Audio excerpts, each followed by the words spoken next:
नाज़रीन, पाकिस्तान की हुकूमत ने खास तौर पे वफाकी वुज़रा ने हमें एक धोखा दिया था और बार बार ये प्रोपेगेंडा किया था कि हमास खुद से ये कह रही है कि वो गैर मुसल्लह होना चाहते हैं, या कम से कम वो ये कहते रहे, बार बार कहते रहे कि हमास ने इस बात से इत्तफाक किया है। बोर्ड ऑफ पीस में जो बात हुई, हमास ने इससे इत्तफाक किया है कि वो हथियार डालना चाहती है और वो खुद गैर मुसल्लह होने पर राजी है। मैं बार बार आपको ये बताता रहा कि वुज़रा आपके साथ झूठ बोल रहे हैं। इंटरनेशनल मीडिया को हमने छान मारा, जो हमास के जितने भी ऑफिशियल्स हैं उनके स्टेटमेंट्स हमने निकाल कर देखे, ऐसा हमें कुछ नहीं मिला। लेकिन पाकिस्तान के वुज़रा ये बात बार बार कह रहे थे, खासतौर पे राना सनाउल्लाह साहब, ख्वाजा साहब वगैरह, ये इस किस्म के लोग बार बार ये बात कर रहे थे कि हमास गैर मुसल्लह होना चाहती है। और बोर्ड ऑफ पीस ने तो ये फैसला किया हुआ है, क्योंकि डोनाल्ड ट्रंप का ये मानना है कि हमास को गैर मुसल्लह किया जाएगा, उसके बगैर वहां पे अमन नहीं आ सकता। अब पाकिस्तानी हमास और फलस्तीन के मौकिफ के साथ खड़े होते हैं या डोनाल्ड ट्रंप के मौकिफ के साथ खड़े होते हैं, ये एक बड़ा इम्तिहान पाकिस्तान की हुकूमत का आ गया है। 19 तारीख को, इसी महीने की 19 तारीख को रमजानुल मुबारक होगा और अमेरिका में एक इजलास बुलाया गया है। ये अमेरिकी हुकूमत की जानिब से बुलाया गया है बोर्ड ऑफ पीस को लेकर, और जितने ममालिक हैं जो इसके अंदर शामिल हैं उन सबको दावत भी दे दी गई है। अब इसमें नेतन्याहू भी शामिल होगा। ये जंगी मुजरिम है, सारी दुनिया इसे जानती है। यूरोप के कई ममालिक में नेतन्याहू दाखिल नहीं हो सकता। उसकी वजह यह है कि यूरोप के अंदर इसके वारंट है और यूरोपीय ममालिक या वहां के अवाम इसको बर्दाश्त नहीं करते। वो ये कहते हैं बहुत बड़ा जंगी मुजरिम है और इसने बहुत बड़े पैमाने पर इंसानों का कत्ल-ए-आम किया है। लेकिन अमेरिका में नेतन्याहू जा सकता है, अमेरिका के साथ इसके अच्छे ताल्लुकात हैं और डोनाल्ड ट्रंप जो है वो ताल्लुकात निभाने वाले आदमी है। अब मामला यह है कि जब यहां पे इससे पहले स्विट्जरलैंड के अंदर ये सारे इकट्ठे हुए थे तो नेतन्याहू को वहां बुलाना चाहते थे डोनाल्ड ट्रंप, लेकिन क्योंकि वहां की हुकूमत ने इजाजत नहीं दी तो नेतन्याहू वहां पे नहीं आया। अब डोनाल्ड ट्रंप अमेरिका में नेतन्याहू को बुला रहे हैं और बाकी सारे ममालिक को भी बुला रहे हैं। अब इन ममालिक के लिए, खासतौर पे पाकिस्तान के लिए, ये एक बहुत बड़ा चैलेंज है और एक बहुत बड़ी मुसीबत है कि नेतन्याहू के साथ क्या वो एक प्लेटफॉर्म या एक स्टेज शेयर कर सकते हैं। ये बहुत बड़ी मुसीबत पड़ गई है इन्हें। लेकिन शहबाज शरीफ ने तो पहले ही फैसला कर लिया कि उसने अमेरिका जाना है 19 तारीख को। लिहाजा ऐसा लगता है कि नेतन्याहू के साथ एक स्टेज को शेयर करना ये शहबाज शरीफ के लिए कोई मसला नहीं है। हाँ, जो यूरोपीय हुक्मरान है उनके लिए मसला है। बहुत सारे दुनिया के ममालिक जो गैर मुस्लिम हैं उनके हुक्मरानों के लिए यह मसला है कि वो नेतन्याहू के साथ स्टेज शेयर नहीं करना चाहते। वजह यह है कि जनाब ये आदमी बहुत बड़ा कत्लेआम किया हुआ है इसने इंसानों का, लिहाजा हम इसके साथ नहीं खड़े होते। लेकिन शहबाज शरीफ साहब ऐसा लगता है कि जाएंगे। अब इस किस्म की खबरें तो आ रही हैं पाकिस्तान से। अब देखना यह है कि शहबाज शरीफ साहब फलस्तीनियों या हमास के साथ खड़े होते हैं और ये जो यकतरफा फैसला किया गया है कि हमास को गैर मुसल्लह कर दिया जाए बोर्ड ऑफ पीस की जानिब से या नेतन्याहू और डोनाल्ड ट्रंप की जानिब से, शहबाज शरीफ साहब फलस्तीनियों के साथ खड़े होकर इस फैसले को मुस्तरद करते हैं या शहबाज शरीफ साहब डोनाल्ड ट्रंप के साथ और नेतन्याहू के साथ खड़े होते हैं। एक बड़ा इम्तिहान है। देखिए, पाकिस्तान एक मेंबर है ना, वो जाके वहां कह सकता है जी हम इस बात की मुखालफत करते हैं कि हमास को गैर मुसल्लह किया जाए। ये पाकिस्तान कह सकता है कि हम इस बात की मुखालफत करते हैं कि मजलूम है वो, आप उनको गैर मुसल्लह ना करें। ये पाकिस्तान कह सकता है। पाकिस्तान की जो सरकारी मौक़िफ़ है उसमें हमास को पाकिस्तान ने आज तक दहशतगर्द तंजीम नहीं कहा। पाकिस्तान ने आज तक बतौर रियासत हमास के बारे में कोई ऐसी बात नहीं की जो ये बताया कि जनाब हम गैर मुसल्लह करना चाहते हैं, ये दहशतगर्द तंजीम है या हम इसके खिलाफ हैं। ऐसा पाकिस्तान ने कभी नहीं कहा। पाकिस्तान की पोजीशन बल्कि ये रही कि ये जो जिद्दोजहद है ये उनकी आजादी के लिए। लेकिन अब शहबाज शरीफ साहब के लिए बड़ा इम्तिहान है, इसके ऊपर सबकी नजर रहेगी कि बोर्ड ऑफ पीस में ये किस किस्म की अप्रोच लेकर जाते हैं और वहां जाकर क्या करते हैं। बहरहाल जो क़यादत है हमास की, उन्होंने एक दफा फिर क्लियर कर दिया और पाकिस्तानी जो वुज़रा है या हुकूमत है उनके बयानात की उन्होंने नफी की है। उन्होंने कहा जी बिल्कुल हम गैर मुसल्लह नहीं होना चाहते, किसी सूरत हम गैर मुसल्लह नहीं होंगे, बल्कि उन्होंने कहा कि board of peace balance approach हासिल करे और ये ज्यादती ना करे। हमें निहत्ते लोगों को आप, मजलूम लोगों को आप गैर मुसल्लह कर लेंगे तो उसके बाद तो आप उनके आगे फेंक देंगे जो हमारा शिकार करना चाहते हैं, हम तो अपनी हिफाजत भी नहीं कर सकेंगे। तो ये बहुत सीरियस इशू है। तो इस पे उन्होंने आवाज उठाई और साथ जो टॉप लीडरशिप है हमास की, उन्होंने अभी अखबारात के अंदर भी ये छप गई चीज बैनुल अक़वामी सतह पे कि उन्होंने तरदीद कर दी उस बात की जिसका दावा कर रहे थे पाकिस्तान के वुज़रा। वज़ीर दिफा का काम चेक करें, पाकिस्तान के वज़ीर दिफा ख्वाजा आसिफ ये कहते हैं पाकिस्तान में इस वक्त जो सबसे बड़ा रोजगार है ना वो मांगना है। रोजगार का पाकिस्तान में सबसे बड़ा जरिया ख्वाजा आसिफ के मुकाबले वो मांगना है। यानी पाकिस्तान में फौज के अंदर लगभग कोई 7-7.5 लाख नौजवान काम करते हैं, बड़ी उम्र के भी हैं। पुलिस के अंदर लाखों लोग काम करते हैं, ब्यूरोक्रेसी के अंदर लाखों लोग काम करते हैं बहुत बड़े पैमाने पर, महकमा तालीम के अंदर बेशुमार। लेकिन वो कह रहे हैं जी सबसे ज्यादा बड़ा रोजगार पाकिस्तान में जो है वो मांगने का है। यानी गदागरी जो है मांगना वो सबसे बेहतरीन रोजगार है। इसके अंदर ठेकेदार भी मौजूद हैं और बाकायदा पाकिस्तान का वजीर दिफा देखें दुनिया को किस किस्म का पैगाम दे रहा है पाकिस्तान के बारे में कि जनाब हम तो मांगने में एक्सपर्ट हैं, हमारे यहां पे तो रोजगार सबसे बेहतरीन जो है वो मांगने वाला है। और कौम को ये लोग चूना लगाते थे कि अब अपने अखराजात कम करेंगे। इमरान खान की हुकूमत में ये क्या कहते थे कि इमरान खान जनाब अय्याशी कर रहा है, ये कहते थे। इमरान खान प्राइवेट जेट लेकर नहीं जाता था दुनिया में घूमने के लिए। इमरान खान जब दुनिया में जाता था तो कमर्शियल जहाजों के ऊपर भी ट्रेवल करता था। इमरान खान जब दुनिया में जाता था तो बहुत महंगे महंगे होटलों में नहीं रहता था। जब वो दुनिया के मुमालिक में जाता था तो वो अपने साथ फौज जफर मौज लेकर नहीं जाता था। और अगर कोई इमरान खान को ज्वाइन करना चाहता था तो वो अपने खर्चे पर ज्वाइन करता था। ये था इमरान खान। इन्होंने कौम को चूना लगाया जनाब हम आ जाएंगे, आगे अखराजात कम कर लेंगे और हम सादगी अपनाएंगे। और जब ये इक्तदार में आए तो इनके जो शाहाना हुकूमती अखराजात हैं बजाय कम होने के उनमें सालाना 12.3% इजाफा हो रहा है। यानी जो सरकारी खर्चे हैं वो ये कम नहीं कर रहे, लगातार बढ़ाते चले जा रहे हैं। जो खर्चा इमरान खान साहब की हुकूमत में हो रहा था उससे हर साल ज्यादा खर्चा ये करते चले जा रहे हैं। लगभग इन्होंने अखराजात बढ़ाते बढ़ाते 50-60% ज्यादा कर दिए इमरान खान साहब के दौरे हुकूमत के मुकाबले में। तो ये जनाब सरकार आई थी अवाम के लिए जिन्होंने अपने कपड़े बेचकर गरीबों को आटा देना था, उन्होंने आटे की कीमत दुगनी कर दी और नए कपड़े भी खरीद लिए। जिस आदमी ने अपने कपड़े बेचकर गरीब आदमी को आटा देना था, उसे रोटी खिलानी थी, उस आदमी ने नए कपड़े बनवा लिए बहुत सारे और जो गरीब पाकिस्तानी हैं उनके लिए आटे की कीमत दुगनी कर दी। कैसे फ्रॉडिये जो पाकिस्तान के ऊपर मुसल्लत हुए और ये फॉर्म 47 के जरिए से आसिम मुनीर साहब ने मुसल्लत किए हैं। देखिए दावे ये करते हैं, मैं दावा आपके सामने रख दूं, हुकूमती वज़रा आते हैं टीवी चैनल पे इधर उधर बैठते हैं, मैं सबके लिए बता रहा हूं कि डाटा इनके मुंह पे मारे आप। ये चाहे अपोजिशन का जो भी आदमी बैठा हो, मीडिया का जो भी आदमी बैठा हो, जब भी हुकूमती आदमी ये दावा करे ना कि हमारे पास 21 अरब डॉलर है कौमी खजाने में, तो ये डाटा आपने इसके मुंह पे रख के मारना है। कोई भी हुकूमती वजीर आपसे ये बात करे, जैसा सवाल वैसा जवाब, या जिस तरह की ये बात करें वैसा इनको जवाब दे। कौम को बेवकूफ समझते हैं ये जो 21 अरब डॉलर की ये गर्दान करते हैं ना, इनमें से 6 अरब डॉलर कमर्शियल बैंकों का पैसा है। किसका है? कमर्शियल बैंकों का पैसा है, उससे इनका कोई ताल्लुक नहीं है। 6 अरब डॉलर निकल गया, 12.5 अरब डॉलर आपके दोस्त ममालिक का है लगभग।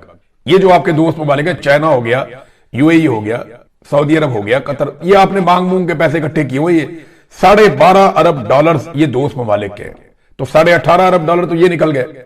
अब इसमें से आईएमएफ का पैसा जो है, जो उनसे लेकर आपने बीच में डाला हुआ है, वो लगभग कोई 1.5 अरब डॉलर है, तो ये तो 20 अरब डॉलर हो गए। तो हमारा अपना कमाया हुआ पैसा कितना है जो 21 अरब डॉलर आप छलांगे मार रहे हैं? 1 अरब डॉलर। ये डाटा आपने बेफिक्र होकर इनके मुंह पे मारना कि 6 अरब डॉलर जो है वो कमर्शियल बैंकों के हैं, 12.5 अरब डॉलर जो है दोस्त ममालिक के हैं, 1.5 अरब डॉलर आईएमएफ से लिया हुआ है, और जो आपने कमाया है वो 1 अरब डॉलर से कुछ थोड़ा ऊपर नीचे है। ये आपकी टोटल कमाई है, कोई टारगेट भी आप अचीव नहीं कर पा रहे। मोहम्मद जुबैर साहब ने भी ये डाटा दिया हुआ है और बहुत सारे लोग इस डाटा पे बात करते रहते हैं। आप किसी भी इकोनॉमिस्ट से पूछ लें तो इनको ये डाटा जो है वो उठा के इनके सर में मारे आप कि जनाब ये तुम्हारी औकात है, झूठ मत बोलो। ये लगातार झूठ बोल रहे हैं। अब नाज़रीन आ जाए जरा इदारों की तरफ, खास तौर पे अदलिया की तरफ। इमरान खान साहब के केस आज लगे हुए थे, लोगों को ऐसे खबरें दी गई जैसे पता नहीं क्या बहुत बड़ा कोई कारनामा होने लगा। ये सारे केसेस वो थे जो इमरान खान साहब के खिलाफ हैं। इनमें कोई भी एक केस नहीं है जो इमरान खान साहब की अपनी अपील हो। इमरान खान की या उनकी एहलिया की अपीलें नहीं लग रही, इनके खिलाफ अगर कोई अपील कर रहा है तो वो अपील लग रही है। समझ आ गई आपको बात की? और ये इस मौके पर क्यों हुआ मैं आपको बताता हूं। जब आईएमएफ का वफद आया था ना, उसने कहा था जी हमने चीफ जस्टिस से मिलना है, जजों से मिलना है, हमने मुख्तलिफ लोगों से मिलना है पाकिस्तान में, हमें पता तो चले तुम मुल्क चला सकते हो कि नहीं। तो जब वो आए थे ना, तो तब चीफ जस्टिस ने सहाफियों को बुलाकर उनसे मुलाकात की और उन्हें कहा कि इमरान खान का खत आया मुझे, उसमें बड़ी अहम चीजें हैं और वो मैं रेफर कर रहा हूं, उसके ऊपर हम काम करेंगे। टके का काम आज तक नहीं किया, वो सिर्फ आईएमएफ को दिखाने के लिए था कि हम मुतहर्रिक हैं, इमरान खान का लेटर आया, हम काम कर रहे हैं। और अब जब यूनाइटेड नेशंस का यानी यूएन का भी एक वफद आ गया ना, अब उसमें मुलाकात करनी थी चीफ जस्टिस याह्या अफरीदी से, तो ऐन उसी दिन इन्होंने क्या किया कि जब यूएन के वफद ने چیف جسٹس یحییٰ آفریدی سے ملاقات کرنی تھی تو اس موقع پر انہوں نے عمران خان صاحب کی اپیلیں لگوا دی 13 کیسوں کی, اور وہ سارے کیسز ہوئے جو عمران خان کے خلاف اپیلیں آ گئی سرکار کی, تاکہ اگر وہ پوچھیں کہ جناب آپ پاکستان میں زیادتی کر رہے ہیں تو ہم بڑے آرام سے ٹلے منہ کے ساتھ کہتے ہیں جناب آج بھی کیس لگے ہوئے تھے ان کے, تو ہم تو آج سن کر آئے ہیں ان کے کیسز ہم نے نوٹسز کیے ہوئے ہیں. تو جناب جو کیسز عمران خان صاحب کے لگانے ہیں وہ تو یہ لگا نہیں رہے, لوگوں کو یہ بے وقوف سمجھتے ہیں, وہ جا کے اسٹڈی کریں گے انہیں پتا چل جائے گا انہوں نے پھر ہمیں دھوکہ دیا ہے. اب ایمان مزاری کے کیس میں آپ کیا کہیں گے؟ ایک ٹویٹ کے اوپر 17 سال کی سزا, ادھر آئین توڑ دیا, بے شمار ڈکٹیٹروں نے ایک کو بھی سزا نہیں ہوئی, ایک ٹویٹ کے اوپر 17 سال کی سزا سنا دی.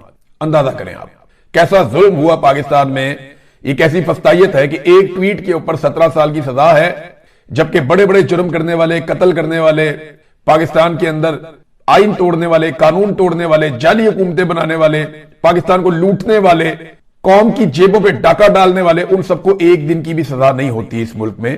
لیکن اگر کوئی انسانی حقوق کا علم بلند کرے اور ایک ٹویٹ کر دے تو 17 سال کی سزا ہو جاتی ہے. عمران خان کے وکیل نے موقع سے فائدہ اٹھایا, سلمان صفدر نے, انہوں نے چیف جسٹس کو جا کر بتایا, انہوں نے کہا چیف جسٹس کو کہ جناب 5 مہینوں میں عمران خان سے ایک ملاقات ہوئی ہے, وہ بھی 10 منٹ کی ہوئی ہے. اب سردیاں ختم ہو رہی ہیں, ایک ہفتے بعد رمضان شروع ہو رہا ہے. رمضان میں ضمانت کی درخواستیں عدالتوں کی ترجیح ہوتی ہیں, یہ باہر کھڑے کو انہوں نے بتایا سارا. اگر رمضان میں بھی عمران خان کی ضمانتوں کے کیس نہیں لگتے تو یہ سسٹم کولیپس تصور ہوگا. انہوں نے کہا جی اوورآل صورتحال بہت الارمنگ ہے.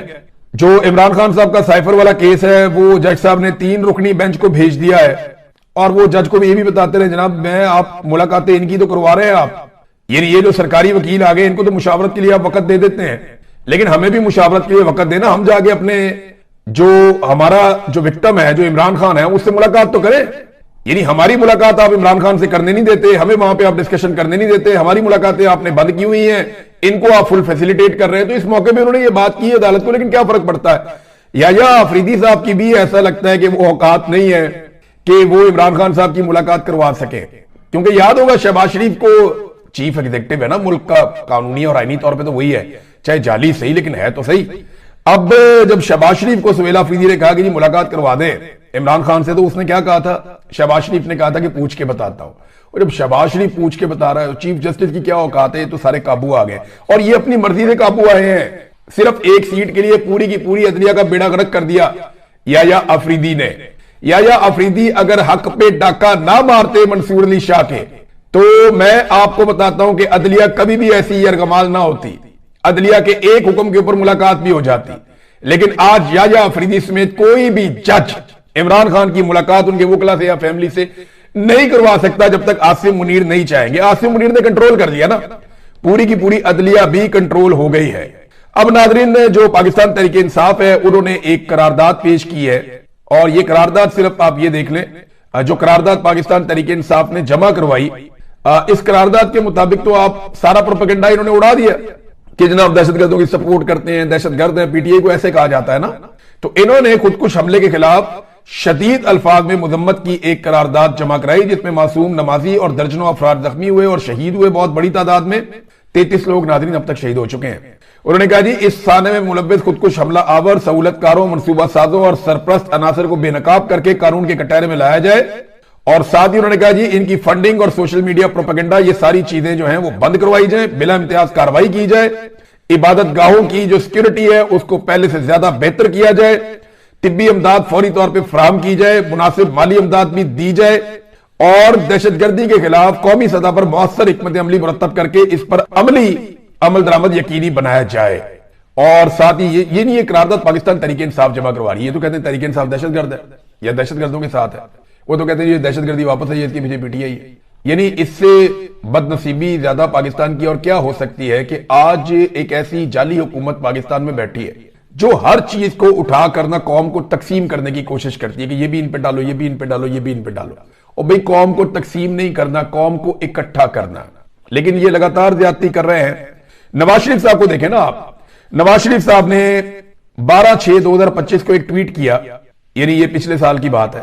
انڈیا میں ایک طیارہ گر گیا, انڈیا میں ایک طیارہ گرا جس کے اندر ایئر انڈیا کا طیارہ تھا, بہت سارے لوگ اس میں مارے گئے. تو نواز شریف نے ٹویٹ کیا تھا, مودی اور بھارت سے تعزیت بھی کی تھی اور تکلیف کا اظہار بھی کیا تھا. یہ انڈیا میں طیارہ گرنے پہ نواز شریف صاحب کا ٹویٹ ہے. لیکن آپ دیکھیں کہ نواز شریف نے ایک بھی سٹیٹمنٹ جاری نہیں کیا ابھی تک جو سانحہ اسلام آباد میں ہوا. اب بتائیں نا، پاکستان تحریک انصاف تو دہشت گردوں کے خلاف آواز اٹھا رہی ہے، دہشت گردی کے واقعے کے خلاف احتجاج کر رہی ہے، ان کے لوگ روزانہ اس کو ڈسکس کر رہے ہیں، لیکن جو سابق وزیر اعظم جس کے دل میں بڑا درد رہتا ہے قوم کا، نواز شریف، جس کے بارے میں بڑے جناب دعوے کیے جاتے ہیں بلند و بانگ، جس کی پارٹی کو اقتدار دیا گیا، جس کے بھائی کو وزیر اعظم اور بیٹی کو وزیر اعلیٰ بنایا گیا، اس کے منہ سے ایک لفظ نہیں نکلا اور نہ اس نے کوئی ٹویٹ کیا۔ ہاں، انڈیا میں طیارہ گر جائے تو جناب کا ٹویٹ آ جاتا ہے، لیکن پاکستان کے اندر بالکل خاموشی ہے۔ اور یہ جو خود کچھ دھماکہ ہوا، اس کا ملبہ ڈال دیا ایس ایچ او پہ۔ وہ بیچارہ چھوٹا تھا ایس ایچ او ہے، اشفاق وڑائچ، اس کے اوپر پکڑ کے ڈال دیا، شہزاد ٹاؤن کا ایس ایچ او ہے۔ اس نے کیا کیا ہے بھئی؟ سارا دن تو بیچارہ پی ٹی آئی کے پیچھے بھاگتا رہتا ہے، کبھی اس کو ادھر بھگاتے ہیں، کبھی ادھر بھگاتے ہیں، کبھی یہ ریلی روک، کبھی اس کو پکڑ، کبھی اس کو پکڑ، یہ ادھر نہ آ جائے، وہ ادھر نہ چلا جائے، سارا دن اس سے پی ٹی آئی کو مار پڑواتے رہتے ہیں، اور بعد میں جناب اٹھا کے اس کا ملبہ اس پہ ڈال دیا۔ کوئی بڑا آفیسر اس کے نرغے میں نہیں آیا۔ بھئی آئی جی اسلام آباد کہاں ہے، اس کی ذمہ داری کیا ہے؟ ڈی آئی جی کہاں ہے، اس کی ذمہ داری کہاں ہے؟ باقی جو سیکیورٹی کے رسپانسیبل لوگ ہیں، ان کی ذمہ داری کہاں ہے؟ جو انٹیلیجنس ایجنسیاں ہیں، جو یہاں پہ اتنے سیکٹر کمانڈرز بیٹھے ہوئے، اتنے بڑے بجٹ ہیں، ان کی ذمہ داریاں کہاں ہیں؟ وہ سارے تو پی ٹی آئی کے پیچھے لگے ہوئے ہیں، تو کام کس نے کرنا ہے؟ تو ناظرین، یہ جو معاملہ ہے، اس نے ایک ایس ایچ او کے اوپر ڈال کے انہوں نے گوگلوں سے مٹی جھاڑی ہے اور کچھ نہیں کیا، اور ہمیشہ یہی کرتے رہے ہیں۔ ناظرین، خبریں اور بھی ہیں، لیکن ایک خبر میں آپ کو ابھی، ایک تو عمران خان صاحب کے بیٹے کو ویزا نہیں دیا گیا، ان کے بیٹوں کو انہوں نے ویزے اپلائی کیے تھے پاکستان کے، انہیں ویزے جاری نہیں کیے جا رہے، اور کہا جا رہا ہے تکنیکی وجوہات ہیں جن کی بنا پر ہم ویزے نہیں دے رہے۔ پتہ نہیں پاکستان کا ویزا امریکہ کے ویزے سے بھی مشکل ہو گیا، یہ تو 1 منٹ میں ویزا مل جاتا ہے۔ روزانہ ہزاروں پاکستانی جو دوسرا پاسپورٹ رکھتے ہیں وہ بھی ویزا لے لیتے ہیں، بے شمار غیر ملکی بڑے آرام سے پاکستان کا ویزا لے لیتے ہیں، لیکن یہاں جو ہے وہ کوئی بھی برٹش آدمی ایسے ہی ویزا اپلائی کرے فوراً ویزا لگ جاتا ہے۔ لیکن کیونکہ عمران خان کے بیٹے ہیں تو انہیں ویزا دیا نہیں جا رہا، کیونکہ ابھی عاصم منیر صاحب نہیں چاہتے کہ عمران خان صاحب کا کوئی سٹیٹمنٹ باہر آئے